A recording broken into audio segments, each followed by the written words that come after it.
मंडळी, हे आहेत 92 वर्षांचे लक्ष्मण बेडेकर आणि ते निघालेत मतदानासाठी। गोंदियातलं बेडेकर कुटुंब यंदाच्या निवडणुकीत उत्साहानं मतदान करण्यासाठी मतदान केंद्रावर पोहोचलं।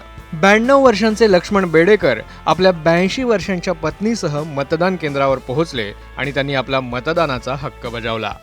माझे वडील आता 92 वर्षाचे आहे आणि त्यांनी आज हा संदेश दिलेला आहे की पुढच्या विकासासाठी म्हणजे देशाच्या विकासासाठी सर्व जितके नागरिकांनी आहेत त्यांनी मतदान केलं पाहिजे। आई पण 82 वर्षाची आहे आणि त्यांनी पण मतदान केलेलं आहे। त्यांचाही हा संदेश आहे की देशाच्या विकासासाठी आपला हा बहुमूल्य वोट करणं फार आवश्यक आहे। लक्ष्मण बेडेकर यांनी 1957 साली पहिल्यांदा मतदान केलं होतं। तेव्हापासून आत्तापर्यंत प्रत्येक निवडणुकीत ते न चुकता मतदान करतायत। महत्त्वाचं म्हणजे यंदा शासनानं 80 वर्षांपेक्षा जास्त वय असणाऱ्या ज्येष्ठांसाठी घरच्या घरीच मतदानाचं नियोजन केलंय।